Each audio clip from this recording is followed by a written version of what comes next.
Thursday, April 4th, BYB returns to the Florida State Fairgrounds in Tampa, Florida for another hard-hitting night of bare-knuckle action in the patented Mighty Trigon.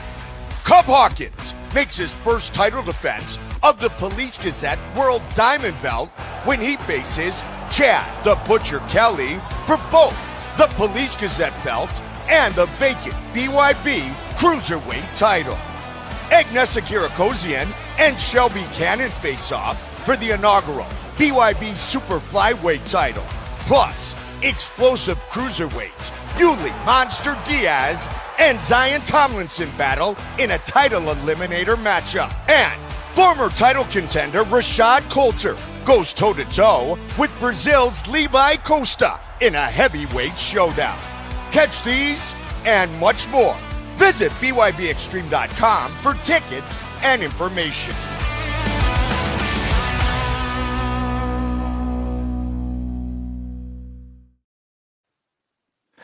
Welcome to the Original Fighter's Voice. I apologize for the technical difficulty. I'm getting old and a little bit of senile, so I hit the button a little late. But welcome the only one, the one and only. See, I'm doing really bad today. Welcome the one and only Justin Tank Scoggins. How you doing, brother? I'm doing great, man. How are you? Not so well today, evidently. I'm moving a little slower. It happens to all of us. Hey, that's what I love about live shows. You screw up, everybody gets a laugh at you. But brother, I've been wanting you on your show. I've been talking to your dad, and we talked a little bit before we went live, and I'm transparent. You kind of remind me of your career kind of reminds me of like a Sage Northcutt. You were a fighter that was above your time.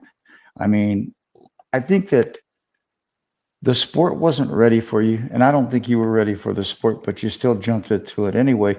We talked a little bit before we went live. You started at 3 years old at Upstate Karate.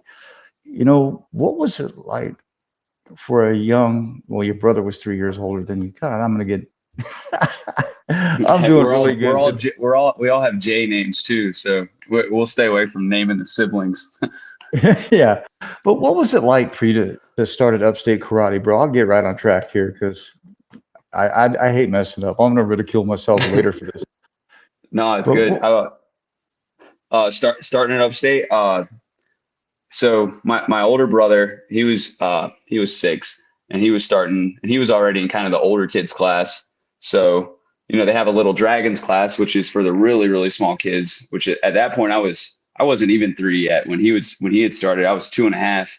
But they let me start coming into classes because I was pretty close to turning 3, and it was luckily a lot of kids, they got to go through that, trying different sports, trying to find out what they like, and dude, that was the first thing I tried, and it stuck. It was like the first time walking on the mat, like not only having like being able to take this like I guess like natural aggression some kids have and channel it, and then having somebody there like Steven's dad, Ray Thompson, who man, if it wasn't my dad, there's not a lot of people out there who could have made me listen, even at that young of an age, but he had like real authority in the way he spoke, and stuff, and something I responded to really well. And then you got Steven there, who was at that time, he was just a helper, you know what I mean? He's a like young teenage kid helping out with classes. And, he, that was a really cool having him as a role model, and, having a good dad, good parents that got me into it and, helped me stick with it. But, dude, like, what are the odds of that? That's like, we ended up at a good place. It's a blessing. Yeah, you really did. And you got one hell of a father, bro, and thank you. You got one hell of a career. It's hard coming up as a kid in the sport, especially with older siblings that are in the same sport. But 11, you went from Kempo to being a kickboxer. Well, from what I know of the story, you were basically thrown in there to be a can to get your rear end whooped. What was it inside of Justin Scoggins that wouldn't allow that to happen? I mean, probably the same place I get my nickname from, like people always wonder, they're like, why do people call you Tank? Like, you're not really tankish, but, I was, as soon as I got to the point to where I had a little bit of technique underneath me and where I had all my sparring gear, probably around like 4 years old, 5 years old, to where it was like, oh, I get to actually start hitting people now and stuff, and like doing this for real. And it was a mentality that not everybody has. Like you see it when you're teaching people. Like some guys naturally want to lean away from those punches, but some dudes want to like put their head in and go right into them. And I was one of those kids, and luckily I got in it young enough to where I didn't develop any of the bad habits of just being a tough fighter. You know what I mean? Like it was restrained to the point to where I guess when I got put in that high pressure situation, and I had no idea that was a high pressure situation. All I knew is I've been training my whole life. Here's a kid for you to fight, because even when my dad, before the fight, like we ended up being really close with those guys that we fought, and they were cool. Before the fight, they were like, hey man, I don't know if y'all know how this goes. He's like, our kids had 20, 25 fights, 30 fights. They're like, Justin's never had one. Like, y'all don't have to do this. My dad's like, nah, we came here to fight. We're doing this, and that it was crazy too, because we were 11 years old. It was like an HBO boxing night. Like they had it was a legit boxing. I mean, it was prelims. There was hardly anybody there. It was our people, but like it's crazy, man, how things work out. Like the first one ever, the stage was kind of set for like doing this like on a platform. Yeah. Let me ask you a really, I don't know, it's a question that I feel. Do you think that you being ahead of your time actually became a part of a hindrance in the heart and the walk of Justin Scoggins? I mean, yeah, absolutely. I've had a lot of time to reflect on it, especially through COVID, not having a lot of fights, like just, yeah, like, because in my head, like I, I'm a fighter. I believe I'm the best in my heart. I believe it. And it's like, I want to get right up in there, and I want to be, I wanted to be the youngest champ ever. That was my goal when I was that age, but, I definitely think I had the abilities to do it at the time, but I wasn't humble enough to know where I needed to learn, like what holes I needed to fill. Uh, there was some things like I didn't realize as a fighter how much I actually was missing because I was doing so well. You know what I mean? Like up to a point, like even when people tell me, you got to work your jiu-jitsu, you got to do this. I'm like, have you seen my fights? I take everybody down, or I control them on top. I pass their guard. I take their back. How are you gonna tell me I don't have good jiu-jitsu? Well, it's like you're getting caught in like the same submission every time. You know what I mean? Like that's how we can tell you don't have good jiu-jitsu. So, I like, dude, there's it's a freaking Achilles heel. It really is. It's like you're not gonna know it though until you get to those points to where like it's exposed. Now it's out there. And when you're already at the top of the top, there's not a lot of time to be sitting around trying to figure out exactly what the problem is, and sometimes it's not even necessarily like anybody knows exactly what the problem is. Like, yeah, if you look at a guy's record and you're like, oh, he lost by submission, he needs to work his jujitsu.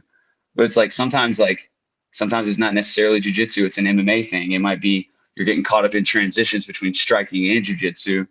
And I mean, honestly, I just had to I don't know, like freaking sit back and become a student again. And like, there is no, especially once I got cut, you know what I mean? It's like, what are you going to do? It's like, be a student. Is really all you can do. And I gave myself to jujitsu, and I started working on it. And, yeah, I mean, it's been a journey, dude. And I'm lucky I got in it as young as I did to where I've had this time to be able to be outside the UFC and grow my skills and be able to come back like in my prime and be a finished product.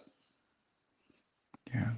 In the early days, I'm going to get these comments in a second here, but in the early days, when you left the East Coast and you basically undefeated, you had a great name, great record. Do you think that kind of became a hindrance, because I look at, you look at AJ McKee out of Bellator, Mm-hmm. He got to 18, 19 and 0. Then you look at the people that pressure you. You got the promotion that pressures you to stay undefeated. Then you put the pressure on yourself to keep winning. And then you got your friends, your family. What was the pressure like for a young Justin Scoggins when you left, basically the East Coast to go to other gyms and to fight in other promotions? How hard was it for you to finally, learn a lesson? How hard was it for you to pick yourself up off the mat? Man, like when I left home and started doing, like, I was pretty young when that happened. I had just turned 18, and it was like kind of the rule growing up in our house was you're either going to be in college going to school, or, you're going to go be an adult. You're either a student, you're an adult. You know, uh, Luckily, my parents were always really supportive, and they saw, obviously, this isn't just some hobby and I'm going to go to the UFC type shit. Yeah. It was no, like, Justin's been a world champion. He's been, a state qualifier wrestler. Obviously, he's good at different, like, he can do this. He's been training MMA, like, but your ass needs to get moving. And it was like, I started working with, I've been tight with Sarah McMahon for a while, and I would go up there, and she kind of was teaching me how to cut weight and stuff like that. And she was noticing the potential, and she put me on with Monty Cox as my manager, and him and Chaz Bowling, they started suggesting to us to start having me go out to these training camps, like getting different looks, being able to train with guys that were at the very top. So, like, dude, it was like blessing after blessing, man. Like, the opportunities I got to go train at Jackson's, to go to American Top Team and do these camps, like, people, I know there's guys out there that that are 18 years old, man, they would kill for those opportunities. And like, dude, I grew so fast, man. I learned, I tell you what, now I'm just like, feel like I'm thinking about it now, like, or like realizing, like, I was learning how to win fights. But dude, at the end of the day, like, my style has never been about just winning fights. Like, Yeah. I put on a fucking show when I go out there, and that's what, dude, American Top Team and Jackson Winklejohn, like, dude, they know how to devise that game plan to where it's like, at the end of this fight, we're going to come out on top, and that's something you got to have as a fighter, because eventually you're going to be in there with the best of the best, and it's a fucking chess match. But dude, you got to have that fighter IQ and learn how to win fights. But also, depending on what your style is and the way I was raised, and just with martial arts, like, not that it was a hindrance, like I needed all the experiences I got, but it did kind of take away, I feel like, for some creativity that I had, as far as, like, thinking there's a formula. Like, I thought I had figured out a formula to win fights, like, but it's not like that. Once you've got a formula figured out, like, and set in stone, that makes it way easier for people to figure you out and just kind of being an enigma. Yeah, I feel you. Like I said, I'm transparent. I talked to your father. I've always felt that you were ahead of your time. You're a different breed of fighter, and I think it's a tremendous thing. But let me get some of these comments out of the way, and then we'll kind of touch base on it. Brother of mine out of Canada, Brian Halderson, says hello. What's And up, then Brian? Angie Waddell says hey. Hey, Angie. And then a good brother of mine, John Grady, says thank you in advance for tonight's interview, gentlemen. Hey, I already screwed it up from the beginning, bro. I got a little tongue tied. Oh, I should know better. I've been doing this for years, homie. And Andy says, watching. And your father says, good evening, good folks. Hey, What's up, Dad? good man. And my brother Paul Driscoll out of Canada, they call him Little Holmes. He's a good friend of Larry Holmes. He says, hello, Don and Justin. Justin, take me to 2013, your first opportunity in the UFC. What did that moment truly mean to you? Because it was kind of bittersweet. You got an opportunity, and then you lost an opportunity, but then you got another opportunity in the same year. How hard was that for them to say, hey, you got a fight, and then the fight was off, and then you got another fight with Vasilik. How hard was that for a young man of your nature and character to overcome? Dude, well, actually, it actually kind of ended up being kind of like a blessing in disguise because the fight that I originally had set up with the UFC was, dude, that would have been a really tough first fight for both of us because it was supposed to be against Dustin Ortiz. That was supposed to Yeah, be like our inaugural fight in the UFC. And man, actually that like a day after I had signed to fight him, training at American Top Team, man, like, dude, everybody down there's a beast. Like, I popped my ribs so bad, dude. Like, it was like to the point to where I was like, I can't move. I can't hit mitts. I'm like, I'm fighting in the UFC though. I don't care if I got to sit in the sauna for the next 2.5 weeks. Like, it's happening, you know. But you know, something happened random with the commission, and the fight got shut down. So it was like, all right, well, and we're like, okay, so what's the deal? Like, are we not in? They're like, no, you're in. We're gonna reschedule you. I was like, oh yeah, let's go. All right. So luckily, you know, that one got canceled for both of us, me and Dustin. But they picked us. I'm pretty sure they picked us both up anyways. And yeah, and then I ended up getting a full camp for that fight in Australia. You know, and yeah, that was awesome, that experience. yeah, man. This is your first TKO, your debut in the UFC. I mean, what could get more better? I mean, dude, my mom and dad, like they weren't about to miss that. They did what they had to do to make arrangements to be there and be out there. And you know, my dad actually got to I had him as my cornerman, as one of my cornermen for that. So that was a cool moment for us to be able to have my dad to walk out and like just doing his dad thing that he does, you know, like he's like, you know, taking all the sights, taking all the smells, try to remember specific faces. Like he's like, you only get this one time. And it's like, it was true, man. And like it's, you don't get that feeling a lot, and you'll never, outside of the UFC, man, you'll never get it again. See, that's why I called the show the rebirth, the return of Justin Scoggins. Even though you got a fight scheduled with Shorty Rock in Art of Mhm. War, you know, I know you're building yourself, you're rebuilding yourself. You know, I saw you on an interview one time, and you were talking about sometimes we let our egos get better than what we want the world to see. I guess was what you were trying to portray, and I see that in you, bro. You got great ability. You're a tremendous young fighter. Correct me if I'm wrong, but I believe you're 31. So Mhm. it's like you're in the prime of your career. Mhm. Right now is the opportunity for Justin Scoggins to show the world. Uh, Andy Hall says, "Let's go." And a good brother of mine, tremendous man from the East Coast, he says, "Mr. Scoggins, how is fighting on short notice, like your win versus Kazuma Sona, Sony, different than as composed to regular fights? I imagine that the mindset is different."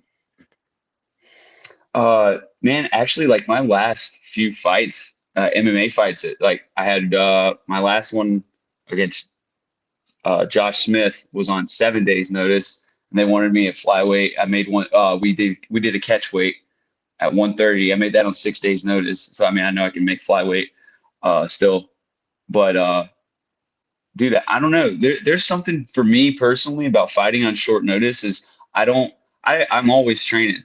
Like anybody who says they're in training camp all the time is either killing their body or they're a liar.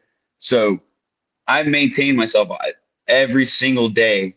Not only am I teaching classes and reviewing the technique, the basics and foundations, but I'm in the gym and I'm learning something every day. Like, uh,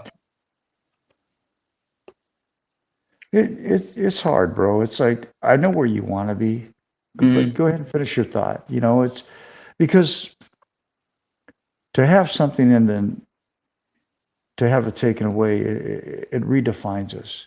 It has you looking in the mirror, looking at yourself, mhm. you know, trying to reconfigure yourself.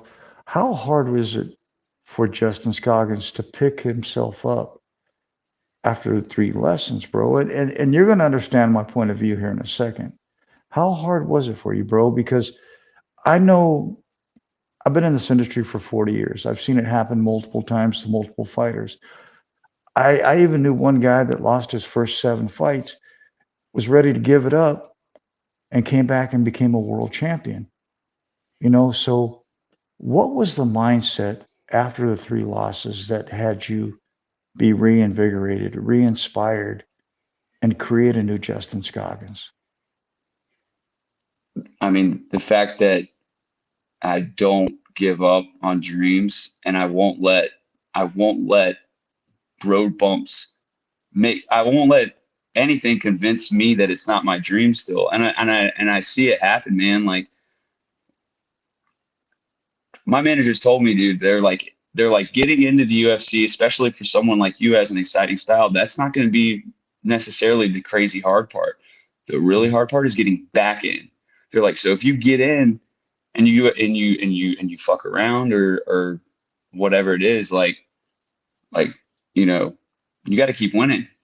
You got to keep growing, and like, I don't know. I've always wanted to, at the end of my days, I'd like to, and like when I pray, those are kind of the things I pray for. And I think that, like, depending on the things you pray for, like, your path to those kind of things is going to be more treacherous than what it would have had to have been, if that makes sense. Oh, Like, I'm not just a martial artist to be in this to make money and to have a gold belt and to say how tough I am. Like, I want to leave this sport better than the way I found it. And I honestly, I never would have done that if I would have never got caught in a guillotine, or if I never would have lost in a questionable decision. Like, I never would have been the martial artist I am today. I never would have been the person I am today. I never would have found God. Like, it's wild, man. Like just a little bit of differences, and you can curse those things that from our eyes we see as stumbles or falls. But it's like, no, those are like, if you don't act like a bitch and you, like, just put your head down, and, like, sometimes that's all you can do, man. Like, sometimes all you can do is be stubborn, put your head down, pray, and keep pushing, and eventually, like, it'll loosen up. But like, you got to stay on it. And I mean, that's what I've done. That's thank God for the kind of parents I have, because, like, I had a good balance of a really sweet mom and a dad who's loving, but was not going to ever let you show that quit. It was something that was really frowned upon in our home and with our name. So definitely not quitting. I'm with this until the wheels fall off. amen, brother. Amen. Your father says he shined at every gym, big or small. They noticed right off that he was special. Then he says, went and finished Richie Vass. Well, yeah, right after Richie Vass, man. I mean, he went to a decision with Capizano, but back-to-back victories as soon as you get in the UFC was tremendous. See, I like building stories, and there's always a method to my madness. And your father says, "Hell yes," but there's always a method to my madness, because I think that part of your life where you really learned and understood was the Ultimate Fighter 19 with John Maraza. You know, correct me if I'm wrong, but I think that was one of the most valuable lessons that you learned on your path. When you Yeah, say, yeah, yeah. Because, dude, like, I had, like, going back and watching that, like, I was like, why did you keep shooting? You could have. I was hitting this dude with everything I threw on the feet. And, honestly, though, after that fight, like, people, like, it was still took me a minute for me. Like, it's not that I was, like, telling people to fuck off or not anything like that, but it was like, I felt like people were telling me, stop wrestling, stop going to the ground. And I'm like, just from a statistics perspective, I was like, I take down everybody I want to. This has happened one time that I got caught in this guillotine. Now, you really think that I'm lacking somewhere that much? But then there it is again. That's a 22-year-old kid speaking, but, like, still there was this part of me that was like, I'm not gonna be confined to being a striker, or just a striker, just a kickboxer. Like I'm gonna be somebody that can go in there and slam you on your head. Like, you're not gonna feel safe with me anywhere inside the cage, So like now, I've definitely understood that it's like, hey, if you're going up against Damian Maya, it's not the best idea to be shooting on him, you know. But Yeah. still, at the end of the day, like grow your skills and grow your IQ and put on a show. You know what I mean? Like what do you do that is different? What do I do that's different than everybody else? And and what have I worked on my entire life? That's not to say that you can't be a black belt in Brazilian Jiu-Jitsu, but nobody's ever going to be there's not many people out there who are ever going to be able to do what I do striking unless they start when they're 3 years old. And I know that, and I have to respect the fact that there's people out there that have been doing jujitsu since they were 3 years old. They've been wrestling since they were 3 years old. Like, yeah, you'll be able to defend it. You'll be able to use your skills to kind of balance it out. But don't go into the arena. Like I'm never gonna win a wrestling match with Jared Brooks. Like, but it's MMA. Well, bro, the reason I asked the question, and I'll bring it around 360 for you now, but first, Mm-hmm. Austin Bidwell says, so awesome, great family.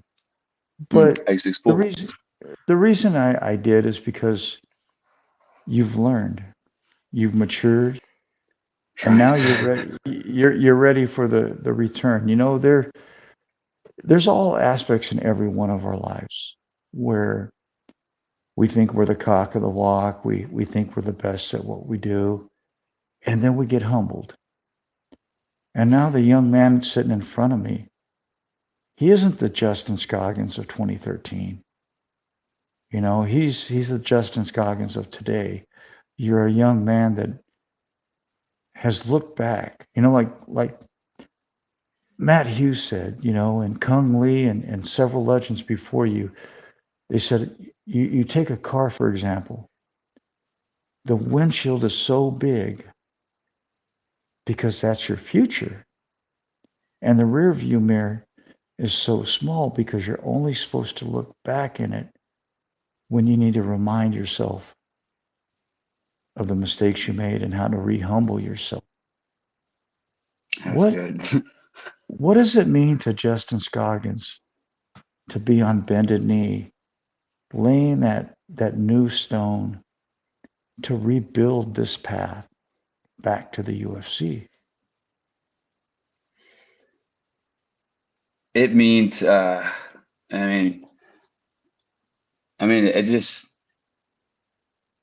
it shows myself a lot that like I know what I want out of this sport, and I know that these dreams that I've been chasing since a really young age, like no matter what happens, like I I'll have known that I made the adjustments to grow in the art that I love, and I did everything possible and fought on short notice and made weight and did it all like a professional to the best of my ability to get back to the level that I know I deserve to be, and that I know that I can be a world champion. I can be the best in the world. And like, not only that, man, I think that, like, and not from like a cocky perspective or anything. I think I can offer this sport something, like, and I do that in instruction and stuff like that, and teaching people. But like,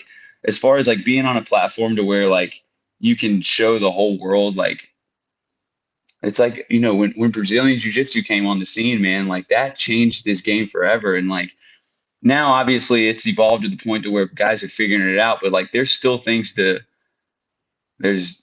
be seen. There's new ways to do things and new concepts that everybody can take in. It's not just for a certain style. It's not just like, there's still things that people haven't figured out yet that I feel like, not that I have everything figured out with fighting, obviously not, but I'm saying like I do have those specific things to offer that not every fighter has. Some fighters are amazing fighters. They're amazing athletes, but with all due respect, they don't have the skills to show the next generation what this is supposed to look like. And not only that, like, dude, the way like fighters are, like, it's a that's an important type of role model. like boxers and stuff, man. Like when they speak and martial artists speak, I feel like there's a different kind of weight that's carried on it than any other sport. And I don't know, just the way the world's going right now, man, and I feel like we need more good than convincing people to, not everybody's a trash talker, not everybody's disrespectful. There are real martial artists left out there, and martial arts isn't about that. Martial arts is about, like, obviously we do our thing as fighters, but we're trying to grow. Everybody's trying to grow. Everybody's trying to grow this sport and make it better and add their little bit in, their little flavor. But truth wins out. A jab works, and So there's does a certain, leg kick.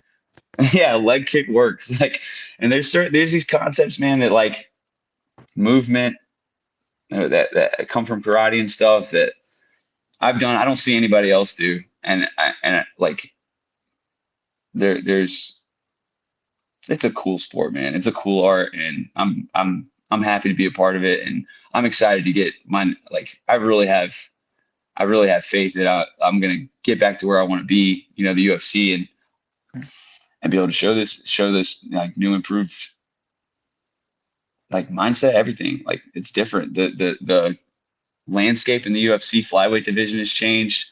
Uh, I'm excited about it. Yeah, and I think you're going to get there, brother. Andy Hall says, I'll never break man code and name names, but you guys wouldn't believe how many guys turned down a fight with Justin. That's a true fact. If you go look at his topology, you'll fight cancel fight after cancel fight after cancel fight because they didn't want to fight him. He says, Justin, still to this day, it's happening still. Glad this fight is happening.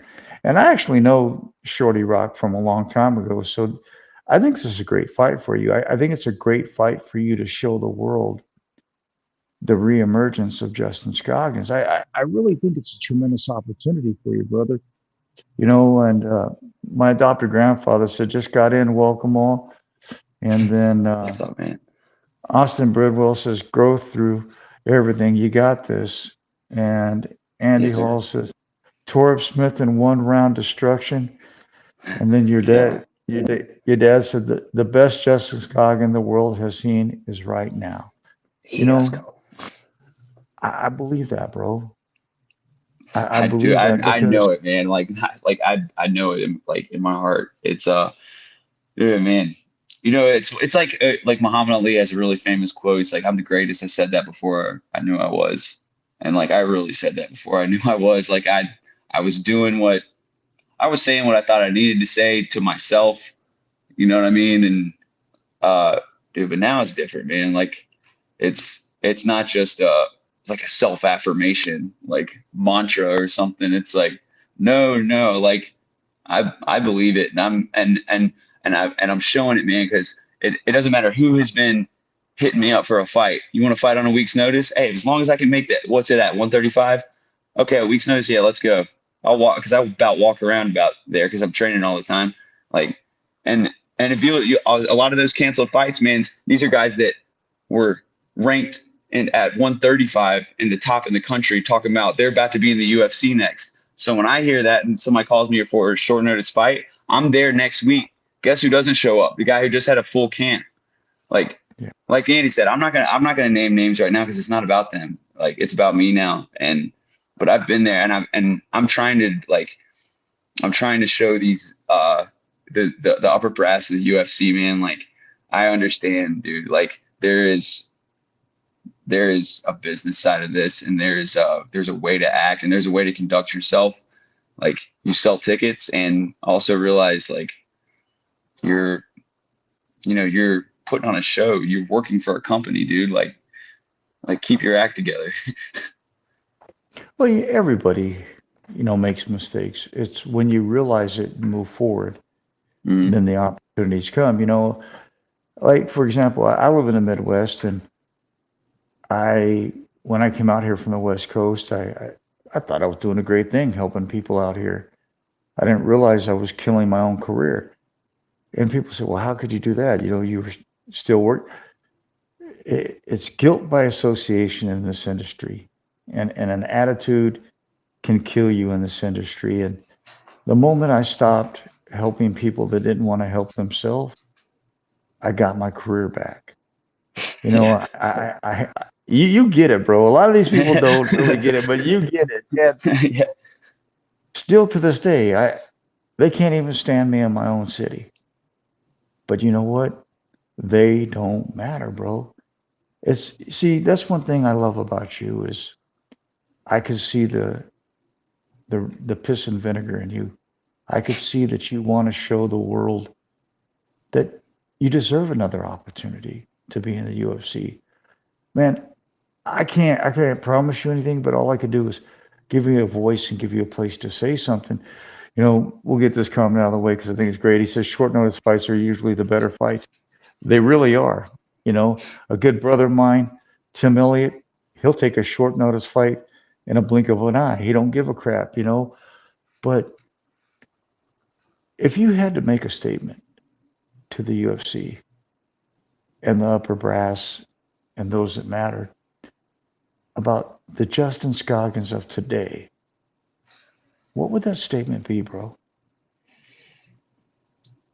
I would I would tell them that I will come in there and I will not only put on a great display of like martial arts skill and that everybody wants to see as from a martial arts perspective, but man, I will come in there and I will fight for y'all with everything I got.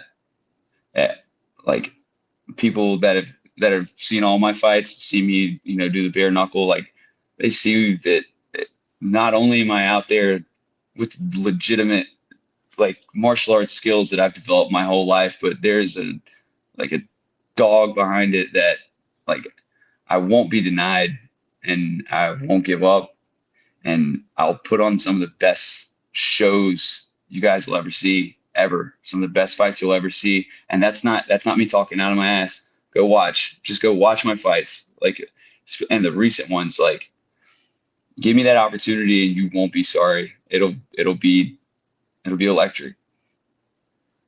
Man, I know in my heart it's gonna happen, bro. I just Yeah, I do too, man. well, Really. it's well, I could see the growth and the appreciation, that you have now for life. And like I said before, that's the rearview mirror. Now you're looking through the windshield, and the world could be yours. You just have to define it. Your father says, "Yes, sir. Head up, chest out." And a tremendous brother of mine, Phil Dallas, says, "I can see the passion in him. Never give up. You are talented as hell. Give him hell, my friend. God bless you." God What bless, does it brother. Thank mean? you. What does it mean for you, Justin, to hear these people see what you've been seeing, but you haven't really been able to show it, and now the world is seeing it?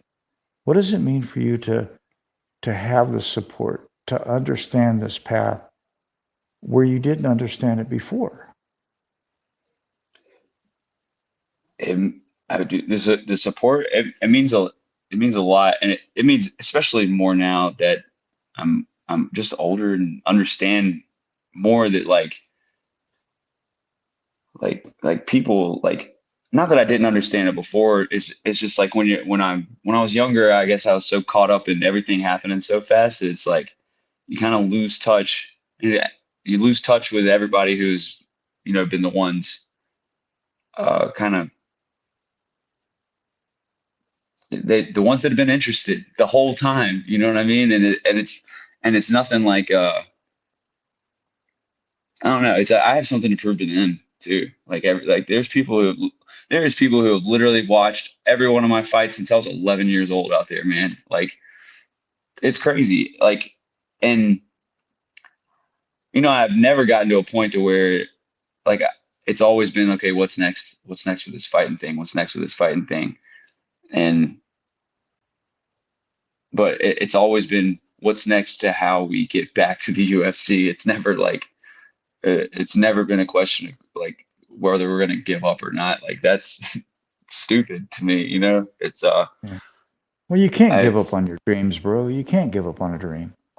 You No, know, I mean, I think people though, like you can, I don't know, I guess maybe for them it wasn't really a dream, but I've seen guys just get discouraged with it and like they feel that heaviness, man, because like my manager said before, like getting in isn't as necessarily the hard part, it's getting back in that's the hard part. And some guys, not only do they not want to tackle that mountain, but they completely run the opposite way and try to convince themselves so hard that the UFC isn't where they want to be that they start dogging and talking junk when it's like that. No, like that's where you want to be at, man. yeah, it's true, bro. Your dad says, heart. I don't know why this stuff is glitching. He says heart in a dog that you can't teach, and then he says appreciation grows with maturity. So that's what I was getting at. See, that's the point. You're not the same Justin Scoggins of years ago.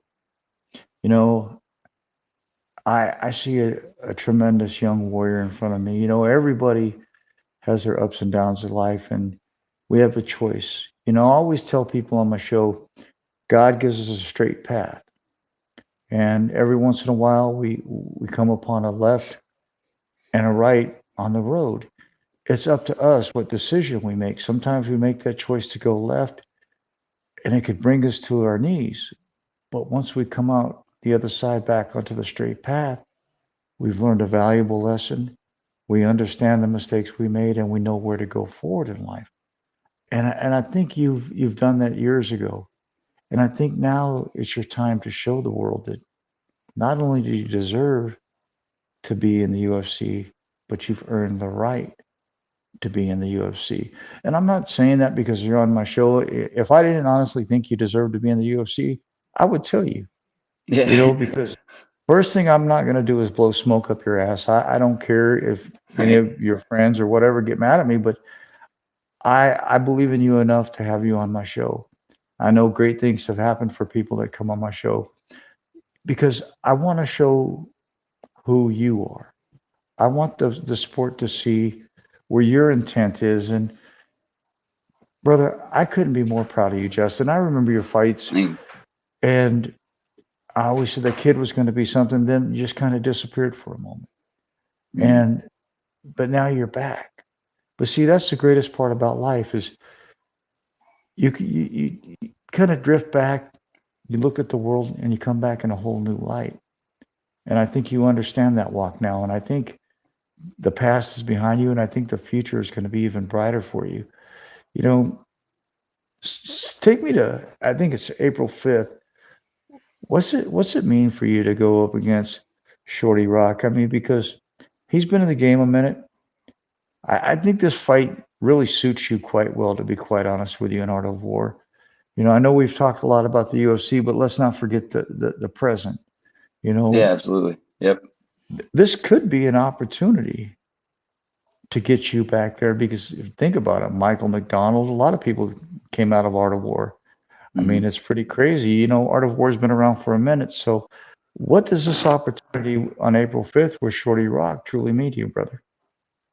I mean, that was why I had so he's made this like little comments anytime through like years, man, like about me and my boy Jared Brooks, like so. But I mean, with all due respect, the dude's he's been one of those guys that's been like right on the edge of a big promotion, but seems like he slips up right before he has that opportunity. So kind of like this like gatekeeper outside the gatekeepers, you know, and I know he's dude, he's I think pretty sure he's fought like Aljamain Sterling. The guy's fought everybody throughout his career, and he's one of those guys that it's like, okay, you go in there and you beat him decisively and put on an impressive performance, like especially at flyweight, you've proved like you're up there. Like he's kind of one of those measuring sticks. Like I'm not trying to be disrespectful, but it's like you're gonna be my measuring stick, bro. Yeah, well, I mean, let's call it like it is. He could be that stone that you flip and get this next opportunity where you want to be. I mean, I don't want to put the cart before the horse, but this fight certainly could propel you back to where you need to be. You know, Mhm. so this in this camp, how much more of a chip on your shoulder do you have going into this fight? Because, like you said, this could be the game changer for you. This could be the opportunity to get the opportunity to live your dreams again. I wouldn't want to be Shorty Rock, bro. I definitely wouldn't want to be. But Austin Bridwell says you and Jared Brooks holding gold. But it's like you said, he's fought some of the best, but can't get past that level. You've been past that level. Now it's your opportunity to show the sport through this Man, fight. I want to show, I want to show, I want to make people, I want to show like it's dangerous for y'all to let me keep fighting these guys outside of the UFC. It's not I love healthy for these guys. People are gonna get hurt, man. it. Get real hurt. But I know we talked different parts of your life tonight, and I think it's like John Lucas said.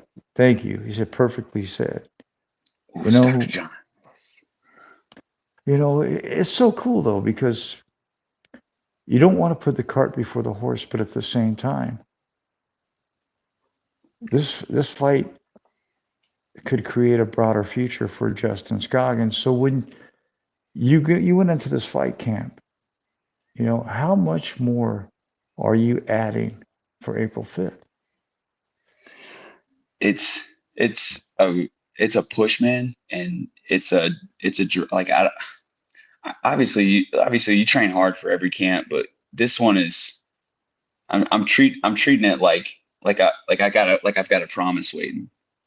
Like even though I don't, I'm treating it like that. Like this is everything. This I'm trying to treat every fight like that now.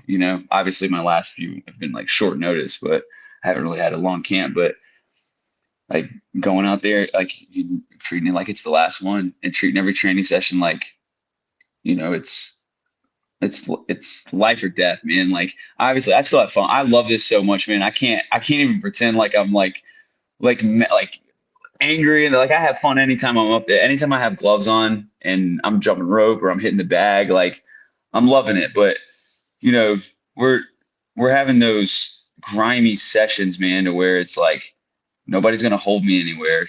Nobody's gonna put me in a position to where no matter how tired I get, you're gonna see this beautiful display of martial arts. It's not it's dealing with the adversity and dealing and like having the conditioning to throw a wet towel off of you that's just trying to cover up your display of art. Like that's all it's going to be. You know what I mean? Is somebody trying to stifle you, like trying to stifle me in this instance, so it's a lot of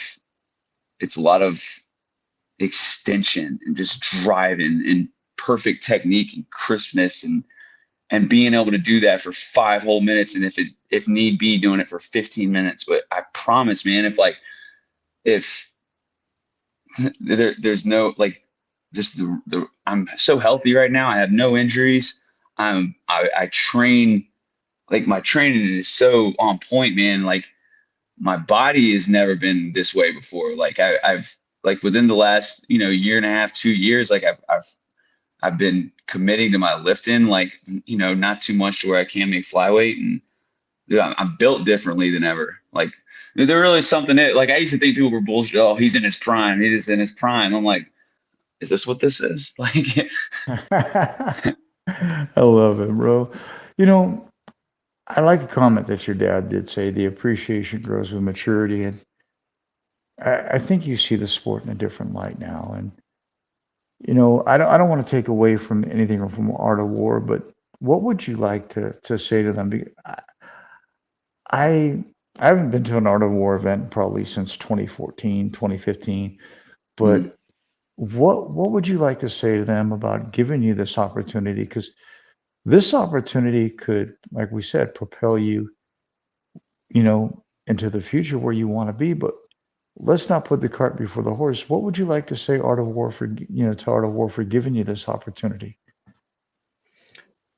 thank you. Obviously, like I mean, just express the gratitude of not only them putting the fight on, but like them. I mean, they wouldn't put the fight on if they didn't think it was a badass fight. So for them to be able to look at us, especially at flyweight, where some people aren't as interested in this in the smaller weight classes. Like they realize that this is one of those fights that puts it on, that makes people realize how much this division really does have to offer. And they know martial arts, they know fights, and I'm really grateful for it. And I'll always give them the credit. I'm gonna get back to the UFC after this. Always give them the credit for that, and I appreciate all of it. Yeah. And like your father says, humbly thank you to Art of War from his old man. You know, every every opportunity is a stone. Brother, go turn this one over and show the world that you are revamped, that it is a return of the new Justin Scoggins. I, man, I believe in you, bro. And it's like, I had a conversation, because I'm a friend, I had a conversation with your father, and to see the growth from, 2013 to now, you're a totally different man.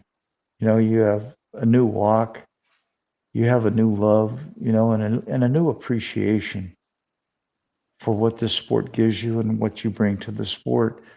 I think it's amazing, man, to see you grow, because it's like I was one of the first people in this sport when Connor came to say he was the most disrespectful fighter, and he called me a bitch right to my face. And you have that right, but I still don't like you. And the same with Colby Covington. But see, a lot of these young fighters coming up, they think that you have to have that in order to become something. And that's not necessarily true. Look at Jalen Turner. He's Hmm. ranked what, number 8th in the world. You're Hmm. not going to hear him. You're not going to hear him do that. Look at Gifted Gabriel Green. He talks about God. You look at the new era of these fighters aren't shit talkers, bro. They're truly humble warriors that believe in God and Hmm. appreciate life. And that's where you're at now. Yeah. Took me long enough, but So yeah.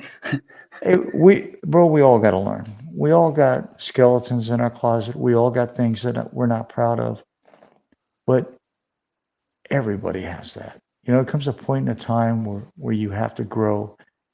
And I think right now we're seeing the best Justin Scoggins that's ever been in the sport. I think it's tremendous that you found, God too. But if Justin's, since this is, we're calling it the revise, the return, if you had to open up a book and put it to the second chapter in the walk of Justin Scoggins, and you had to write a paraphrase on that first line, what would it say, brother? Hmm. A paraphrase of the whole chapter, or It could be a word, a sentence, a I thought. mean, redemption. I It's reckon. dope. I like I mean, that. it's like yeah. I think redemption, growth, and those are pretty good ones. Yeah. But yeah, faith. Faith is key, bro. But we have to have. Your father says redemption is strong, baby. You know, I'm a firm believer in the 4 P's. Pride, passion, perseverance, and Hmm. patience. And I think that's what you've instilled without knowing, because you've seen the past, but now you are the future. Yeah, I got You some know women what? that would disagree with you on that. Bro said, I got some women that will disagree with you on that. No, but oh, I think that's the first time that's ever been said on my show. Oh, wait. Matt Hughes kind of goes there sometimes. But bro, I honestly, we all have our faults in life, and we all learn. You look at me, I've been in this industry for 40 years.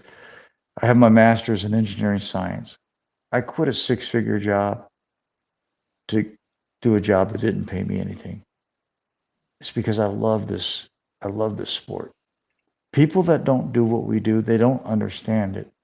And Mm, you can't walk away from this. There's no amount of money that can get you to leave the sport. mm, It's once it's in you and in your heart. I've tried to leave this sport 20 freaking times and I'm still here. Bro, I'm glad you found who you are. I'm glad you found where you need to be. Now it's your time to show the world the revamped Justin Scoggins. It's your time to prove that you deserve that right and that opportunity for the bigger platforms and to be in the UFC. I think mm. you deserve to be there. I think, April 5th, you're going to show the world. And, I hope and pray in my heart that you get this opportunity. Well, hell, look what happened to Volkanovski last weekend. Yeah. He got starched. And see, the great thing about that fighter, he believed in himself. Mm, And you believe in yourself. Self-belief is the total key. You got to believe in yourself. You got to commit to yourself 100%. And then you'll go out there and you'll starch Volkanovski next. You know, yeah. Let's go. Let's go. but it really is, bro. Self-belief is the key to success. You got to believe in yourself more than anybody believes in you. And I believe you're there. I feel So it. with that being said, I appreciate you. Like, I mean, yeah, I mean, not just this, they do like everything you've done for the sport. I mean, you've been in this game a long time, man. Like a lot of like Hall of Fame accolades and stuff. I mean, we all appreciate what you do. well, if it wasn't for the fans and if it wasn't for fighters, there would be no me. That's why I still do this show. That's why I still do the things that I do. I mean, 40 years in this industry, it's a long time, but I wouldn't be anything without people like you or I the appreciate fans. that, man. Well, we wouldn't have as many fans and cool shit if it wasn't for people like you. So Uh, Thank you. Your father says sacrifice is where it's at. He's absolutely right. People say, Don, you're an 8-time Hall of Famer. The accolades are great, but they don't want to know about the 20 something years that I missed watching my son grow up, walking for the first time, riding a bike for the first time, graduation. But in the end, it's all worth it. It really is all worth it, bro. It's like I know you're gonna know that feeling. I can feel it, I could hear it in your voice. This is just the beginning for you. And that's why I loved having you on the show tonight because you really have sacrificed, like your father said. You've learned, you've grown, and now it's your time to shine. It truly is, bro. Go out there and shock the world. Go out there and show the world that it isn't words, it's actions. yep, Go out there and show Shorty Rock on April 5th that you didn't come to play games, bro. Come show the world yep. that it's your time. With that being said, brother, I heard you say that, and I'm kind of wrap things up, but I heard you say that you're on a better walk with the Lord. That's a tremendous place to be. I had to go there too. I had to take my life. Yeah, hey, bro, I love this. It is Justin Scoggins season. It is, man. It's your time to shine, bro. Go out there and show them. But when I started my walk with the Lord, my life became a hell of a better place. Mm, Because you got people that will, in this industry, you got people that will hate you. You got people that will tear you down. None of that matters. What's in here and what's in here and what's up there creates you. And you're all that matters to you. Nothing that anybody says about you matters because you're the one that's going to prove them wrong. You're the one that's going to show them. It's your time. Like your dad said, it's Scoggins season. Paul Driscoll says, show and tell. Bring it and prove it. It's time, baby. It's time to show the world that you're back. Go out there on April 5th. I don't care about Shorty Rock. I love fighters, but truth be told, go out there and whoop his ass, bro. Go No, out there and show. that's cool. You say that about like your walk too, man. Because like I really do think that I think I'm there's a platform for me, and it's the UFC, and it's the biggest one in the world. And I think that when we get to those platforms, it's really important that you have the right words or whatever the message is. There's a reason you're there on that platform, and you don't want to mess that up. If there's something, you don't want to go there with the wrong frame of mind. You know what I mean? Like somebody, these guys, you can shift culture if you're a big enough icon, man. You can have a whole generation of fighters thinking that they need to talk shit and be disrespectful to do this. Like, and I'm not trying, like, I'm no like holy person or anything, but like, I do understand that like we can do this like without being annoying assholes and stuff. Like you Yeah. can be, and you can be that. Like just be you. Like be authentic. Whatever you are, like that's what I want to see from these fighters when I watch the UFC countdowns and stuff. Like I want to see who you really are. It's very apparent when you're not who you really are, and it's like you want to be the cringe king, man. Like that only lasts so long, and it's fake, and it does no good for anybody really. No. Like I'd It like to do some waters good. things down. Yeah, and like John Grady says, and I have to concur with him. He says, "What a terrific young man. Thank you for a great interview. I became a big Justin Scoggins fan tonight. Enjoy your journey, Justin. It's a meaningful and inspired one." Oof. Thank you, What would you like to say to John Grady? dude. Like thank you for watching, man, and like picking up what I'm putting down, because I know like dude, not everybody is necessarily going to get it, because it takes like a man has have to have been through a certain walk in his own life sometimes to hear that side, and like obviously like I think truth rings out and everybody can notice it, but as far as people being able to like really pick it up, like not everybody's there yet, and the fact that you see it, like I appreciate that, man. And like we got a bunch of good fans. If you can ever make it out to a live show, get loud with a bunch of South Carolina rednecks, we'll have a good time. Well, hey, I'm a hillbilly in a holler here in Missouri, so I need to Let's come go. see you. Uh, your dad said you can absolutely change the world through decency and respect. Be real. Amen.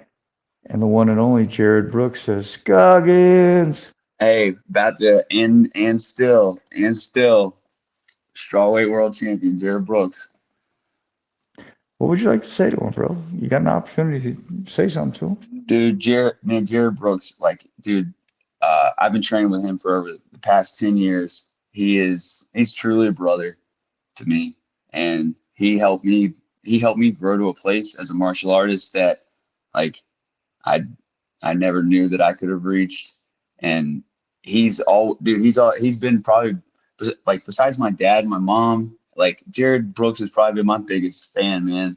Like and I mean that like it's man, it's cool, dude. Jared, and it's not gassing me up. I know when people are trying to gas you up because they think you need it or whatever. Like Jared has not only always reminds me of like my skills, but man, I've watched him take on a lot from my striking and like really drill it and become masterful with it to where like man, and that in his world title fight, like when he was moving and boxing and hitting angles and stuff, like dude, it was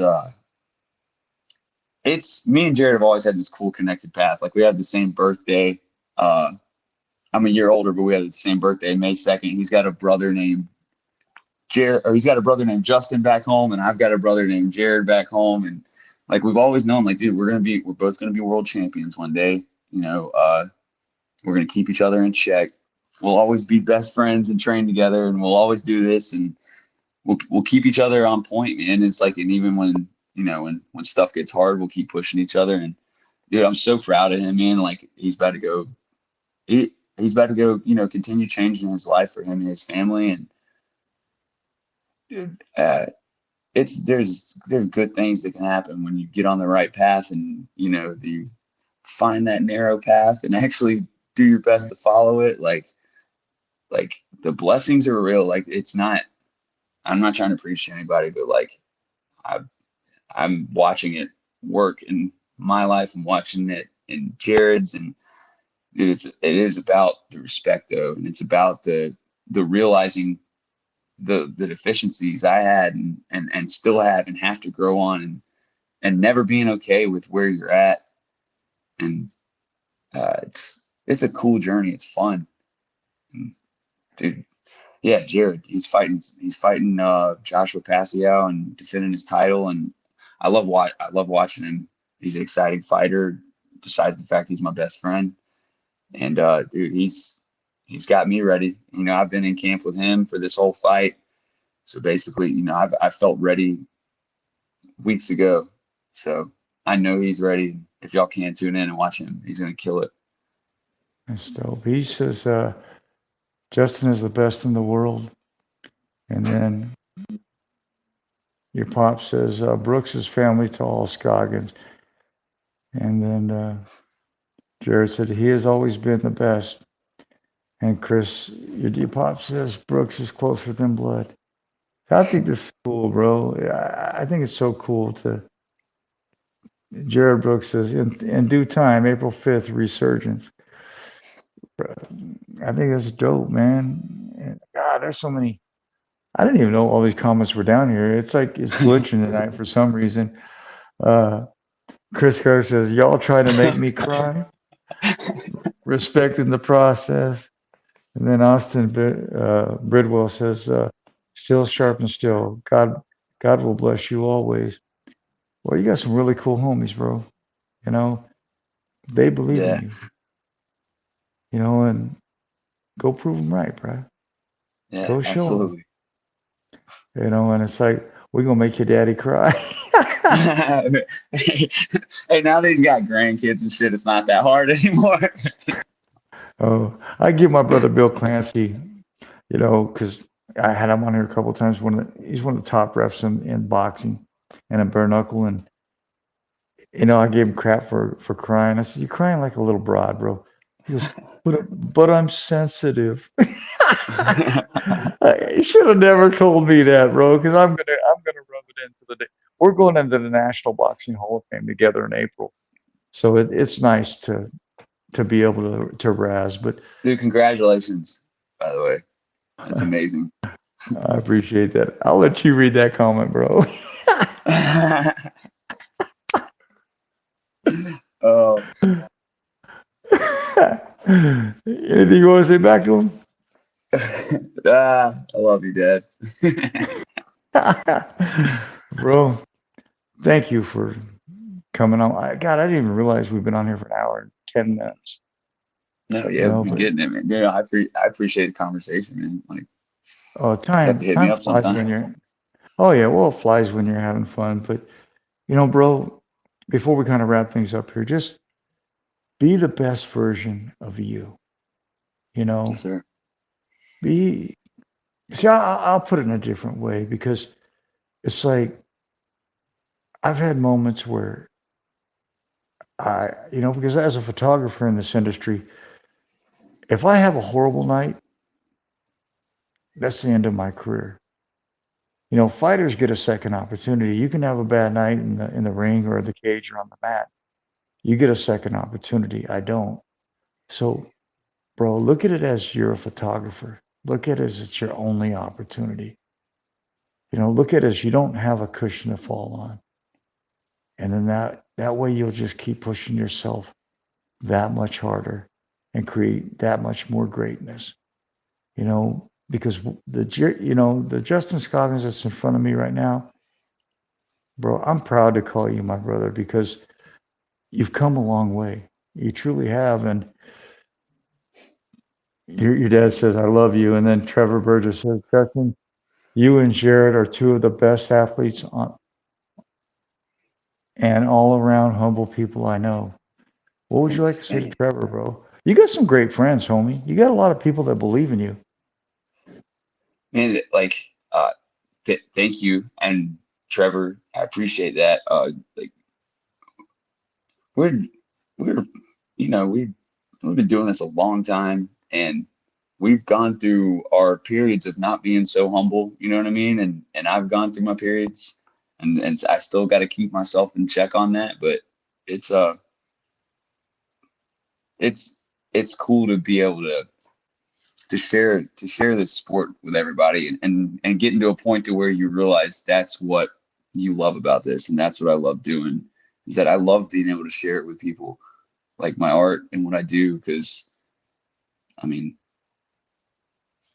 it's I when you really love something, and you do want it, other people, you want to share that love with other people, and the best way for me to do that is in the UFC. Uh, hey, man, go out there on April 5th and show the world that you're back, baby. Go show the world that you deserve that opportunity, and greatness will come, man. Just keep shining. Bro, all I can say is just keep being the man that's sitting in front of me today, and I think the world will be at your feet. But remain humble. Just humility. See, a lot of people, they don't understand how far humility will get you, but I think you understand it now. Humility is the key to success. It truly is. And I love the Justin Scoggins that's sitting in front of me today because you truly are humble now, man. And go take what's yours, bro. With that being said, I'm going to pass the mic to you. First and foremost, I'm honored you came on my show. I've always loved your career. I've always followed your fights, and you got one hell of a father that believes in you. Mm, And that just doesn't exist in today's society anymore. I mean, you yeah. got friends that love you, a father that loves you, and the world is flipped upside down, but you got a lot of people to pick you up. Mm, Go show them. Go do it for them, bro. Most importantly, do it for yourself, but show everybody that you deserve to be back in the UFC. You deserve this opportunity. Like well, your dad said, always, baby. yeah. You know, brother, it was an honor and a privilege for me to have you on the show tonight. I'm going to pass the mic to you if you want to thank anybody, sponsors, friends, family, social media. But before we Yeah, do, absolutely. Dude, hold on one second. One my bad. sec. Trevor Burgess says, I feel like you will be wearing a belt around your waist, whether it's in the UFC or one. Would you like to say anything back to that, bro? Thank you, brother. Like, if you've watched my fights, you know what I mean. Y'all watched them. You see, what you've. There's people that have seen it the whole time. All my fights, and they've known it's just a matter of time. And growing up, I've been one of those guys who will usually choose one of the harder routes when it's available, and uh, but it's made me pretty damn tough on the other way out. And I'm excited to be a complete martial artist, tough son of a gun, going in there putting on awesome shows. And yeah, Brother, the floor is yours, my friend. yeah. Dude, one person I didn't really get to talk about too much on here is my head coach, MMA coach James Lee. Uh, Man, he's also been one of those people that's believed in me, and has you know really helped me out, not just in understanding the fight game, and growing in that, but like, dude, help me out like in life, you know what I mean, as far as being a true friend, and making it, seeing where I'm headed as a martial artist, and seeing my potential as a world champion, and making it a little easier for me to do that through all the crap that people go through in life, and kind of the transition period I was going through from moving to South Carolina up here to Michigan. And dude, he reached out. He opened up his home to me. He's a great man. He's a great coach, and he's fought in Pride, UFC. Like, he's been around. He was King of the Cage world champion, and he's he's awesome at doing his thing, and being a head coach, and I really appreciate it. Jared Brooks, obviously, he's my brother. He's there's a lot of guys that we've been in this sport with that we've watched drop, man, over all these years, and still me and him are to this day banging it out in the gym and getting pissed at each other and not talking for a week when we have hard training sessions. I love him. My mom and my dad, not just them, dude, we had me and my brothers and sister all had training sessions together when everybody was in it growing up. So like, y'all are my first training partners. I love y'all. Roots Combat Club, everybody over there. I kind of once I got up here to Michigan and started training with Jared and James and all the time consistently, and started training with Alex Hody over at Roots Combat Club. Like, he took my jiu-jitsu to another level. He's one of those guys who, like, check him out sometime, man. He's so slick, dude. Like, no-gi world champion, and yeah, he helped. He has some way of communicating, man. That's like he can just say a few little things softly, and it clicks with me. So, Roots Combat Club, Alex Hody, my coach Paul, he helps me out with my striking and Muay Thai and stuff. Like, dude, all those guys over there, like, and I know everybody shouts the gym out, man, because I'm sure they have good communities, but like, this is somewhere that I've been growing with since I've moved up here, along with James and Jared, and we train with these guys, and the community there is awesome. Everybody there is like, it's just smiles all the time. Everybody is excited to grow as martial artists and learn from, Jared's teaching up there, and then I'm teaching up there, and Alex is teaching up there, and then we have MMA class where we're all together, and man, it's all coming together, dude. It's beautiful. Oh yeah, me and my girlfriend we have a baby on the way, so that too. Congratulations. That'll be yeah. So in September, I'm gonna be a daddy too. So there's a lot of now you got that much more to fight for, bro. You got a lot going on, but you have that much more to fight for. John Lucas says, great interview. Best of luck, Tank. And your father says, whipping ass in the living room. Hey, I'll whoop ass wherever I need to, man. Hey, and I believe that, bro. Thank you again for the honor and the privilege of having you on my show. When your father hit me up, it was like, I know, my schedule's kind of crazy because my son's sick right now, but I know I wanted to make this happen, and I wanted to share you. And brother, after April 5th, we'll have you back on, because I already know, I feel in my heart what's going to happen, but we'll have you back on, and we'll just keep pushing you out there until they can't deny. I mean, they can't deny the Tank, bro. They can't. No. But it was an honor and a privilege to have you on here, man. And I look forward to many times. It's called The Fighter's Voice. It's not my voice. So it was an honor to be able to share your walk and your thoughts. And, I know in the beginning of the show, you kind of looked at me crazy when I brought up, some downsides. But you know what? That's what makes us. That's what molds us and creates us. I mean, bro, I see where you're at now, and you're nowhere near that fighter that you used to be. Now you're a man with great skills, great concepts, and great ability. Now it's your turn to show the world. It truly is, bro. Go out there, show the world, and make us all happy, bro.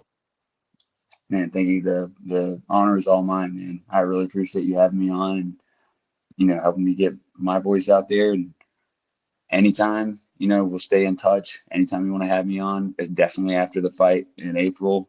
And I get it's earlier when you were saying, asking about the downfalls and stuff like that. It's it's not necessarily that I would never want to discuss it. It's that, like, I don't ever want to, like, I don't want to fool people into thinking.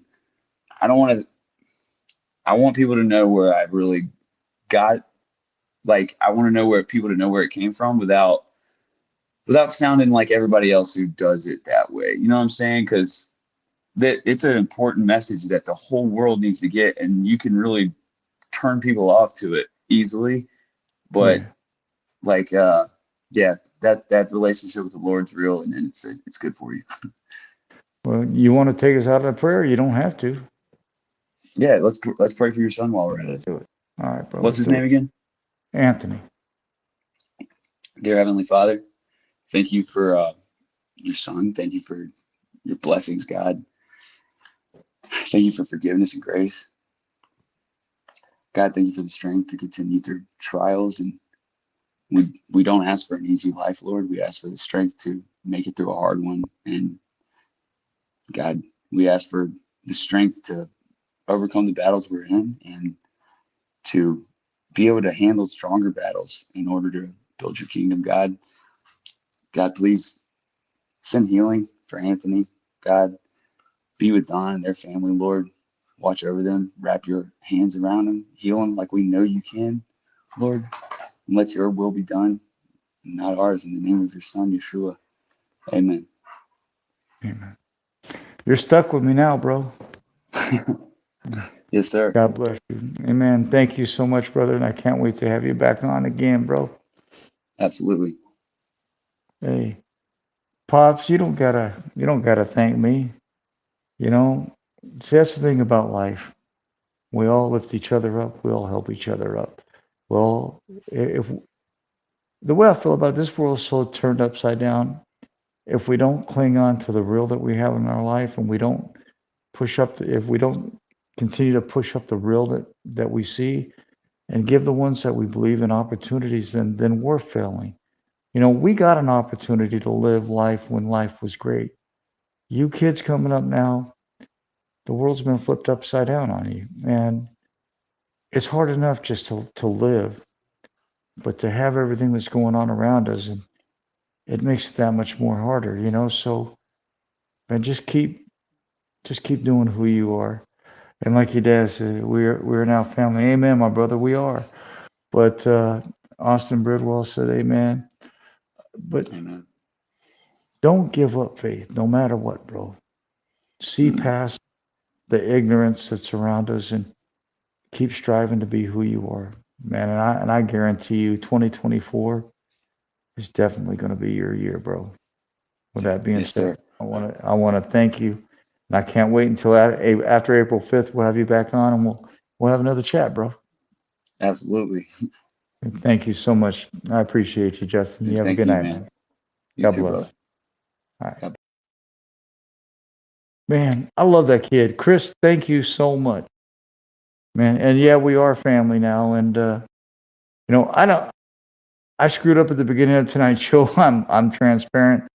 Been kind of a rough week for me, but you know, live shows, they are what they are. You take it with a grain of salt, because you know they're not going to be perfect. Sometimes they're perfectly imperfect, but you know, I love Jared Scoggins, man. I think he's going to be a tremendous warrior. I think he's going to get his opportunity back in the UFC. Sometimes we have to fall back before we can strive forward. And I think that young man understands life, and I wish him the best. I can't wait to have him back on after April 5th in his Fighting Art of War. But most importantly, thank you, Chris Scoggins, and all of the friends of Jared for coming on here. I don't pay for sponsors. I don't pay for advertisement, and I don't pay for fans. So if you like the show, give it a share, or at least give it a like. Otherwise, you know, have a good night, and God bless. And I appreciate you tuning in. You know, tonight wasn't my best show, but you know, I got a lot going on in my life, but I still wouldn't miss interviewing Jared for nothing in the world. With that being said, have a good night, and God bless.